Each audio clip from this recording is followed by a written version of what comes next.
Assalamualaikum warahmatullahi wabarakatuh. Perkenalkan, nama saya Septi Rosalia dengan NPM 22570510118. Di sini saya akan menjelaskan tentang Finite State Automata atau FSA. Yang pertama, pengertian Finite State Automata. Finite State Automata atau Finite State Machine adalah mesin abstrak yang memiliki 5 elemen atau tupel. Kelima elemen tersebut meliputi input, output, himpunan state, relasi state, dan relasi output. Finite State Automata atau FSA berupa sistem model matematika dengan masukan dan keluaran diskrit yang dapat mengenali bahasa paling sederhana atau bahasa reguler dan dapat diimplementasikan secara nyata. FSA dapat menerima input dan mengeluarkan output yang memiliki state yang berhingga banyaknya.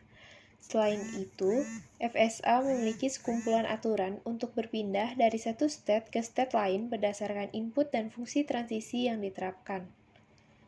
Perlu diketahui bahwa sistem finite state automata hanya dapat mengingat state terkini karena tidak memiliki tempat penyimpanan atau memori. Finite state automata pada dasarnya digunakan untuk mengenali pola. Dibutuhkan string simbol sebagai input dan statusnya berubah sesuai dengan input tersebut. Ketika ditemukan simbol input yang diinginkan, maka terjadi transisi. Pada saat transisi, automata dapat berpindah ke keadaan berikutnya atau tetap dalam keadaan yang sama. Finite state automata memiliki dua status, status terima atau status tolak. Ketika string input berhasil diproses dan automata mencapai state akhir, maka statusnya adalah terima. Demikian juga sebaliknya. Finite state automata dapat didefinisikan dengan persamaan berikut. M sama dengan Q, sigma, fungsi transisi, S, F.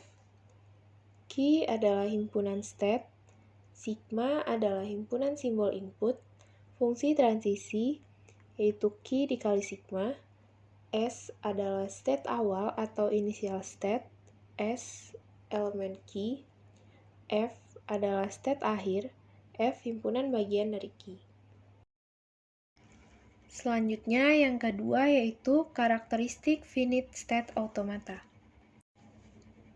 Finite state automata memiliki beberapa karakteristik yaitu setiap finite automata memiliki keadaan dan transisi yang terbatas. Transisi dari satu keadaan ke keadaan lainnya dapat bersifat deterministik atau non-deterministik. Setiap finite automata selalu memiliki keadaan awal. Finite automata dapat memiliki lebih dari satu keadaan akhir. Jika setelah pemrosesan seluruh string, keadaan akhir dicapai, artinya automata menerima string tersebut. Selanjutnya, yang ketiga yaitu cara kerja finite state automata. Finite state automata bekerja dengan cara mesin membaca memori masukan berupa tab yaitu satu karakter tiap saat, dari kiri ke kanan, menggunakan head baca yang dikendalikan oleh kotak kendali state berhingga di mana pada mesin terdapat sejumlah state berhingga. Finite automata selalu dalam kondisi yang disebut state awal atau initial state pada saat finite automata mulai membaca tab. Perubahan state terjadi pada mesin ketika sebuah karakter berikutnya dibaca. Ketika head telah sampai pada akhir tab dan kondisi yang ditemui adalah state akhir, maka string yang terdapat pada tab dikatakan diterima finite automata atau string-string merupakan milik bahasa bila diterima finite automata bahasa tersebut. Selanjutnya yang keempat yaitu jenis-jenis finite state automata. State finite automata dapat dibagi menjadi dua jenis, yaitu deterministic finite automata atau DFA dan non-deterministic finite automata atau NFA. Kedua finite automata di atas mampu mengenali himpunan reguler secara presisi. Dengan demikian, kedua finite automata itu dapat mengenali string-string yang ditunjukkan dengan ekspresi reguler secara tepat. DFA dapat menuntun recognizer atau pengenal lebih cepat dibandingkan NFA. Namun demikian, DFA berukuran lebih besar dibandingkan dengan NFA yang ekuivalen dengannya. Lebih mudah membangun NFA dibandingkan DFA untuk suatu bahasa. Namun, lebih mudah mengimplementasikan DFA dibanding NFA. Selanjutnya yang kelima yaitu Deterministic Finite Automata atau DFA. Dalam Deterministic Finite Automata atau DFA, untuk karakter input tertentu, mesin hanya dapat menuju satu state, dan fungsi transisi dipakai pada setiap state untuk setiap simbol input. Selain itu, pada DFA, perpindahan state 0 tidak diperbolehkan. Artinya, DFA tidak dapat mengubah state tanpa karakter input sama sekali. Deterministic Finite Automata atau DFA terdiri atas 5 tupel, yaitu key, sigma, key kecil, f, dan fungsi transisi. Key adalah himpunan semua state, sigma adalah himpunan simbol input atau simbol yang digunakan oleh mesin untuk mengambil nilai input. Key kecil adalah initial state atau keadaan awal dari mesin.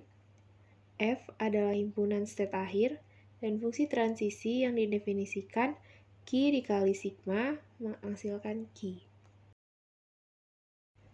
Sebagai contoh, berikut adalah DFA sigma 0,1 yang menerima semua string yang diakhiri dengan 0. Ini merupakan contoh Deterministic Finite Automata atau DFA. Satu hal penting yang perlu diperhatikan pada jenis DFA adalah terdapat banyak kemungkinan pada sebuah pola. Namun secara umum, DFA dengan jumlah state minimum cenderung lebih baik. Selanjutnya yang keenam yaitu Non-Deterministic Finite Automata atau NFA. NFA hampir sama seperti DFA, namun yang membedakan adalah pada beberapa hal berikut. Yang pertama, diperbolehkan terjadi perpindahan 0, yang berarti NFA dapat berpindah ke state berikutnya tanpa membaca simbol input. NFA dapat mengirimkan beberapa state untuk input tertentu. Pada dasarnya, beberapa hal di atas tidak membuat NFA lebih unggul dari DFA. Jika kita membandingkan keduanya dalam hal kekuatan, keduanya setara. Karena fitur tambahan di atas, NFA memiliki fungsi transisi yang berbeda. Selebihnya sama dengan DFA. Fungsi transisi pada NFA dapat didefinisikan sebagai berikut. Fungsi transisi key dikali dalam kurung sigma union elemen menjadi 2 pangkat key. Berikut adalah contoh dari NFA. Satu hal penting yang perlu diperhatikan pada NFA adalah jika ada jalur untuk string input yang mengarah ke state akhir, maka string input diterima. Misalnya, di NFA di atas ada beberapa jalur untuk string input 00. Karena salah satu jalur mengarah ke state akhir, 00 diterima oleh NFA. Sekian yang dapat saya sampaikan. Terima kasih. Wassalamualaikum warahmatullahi wabarakatuh.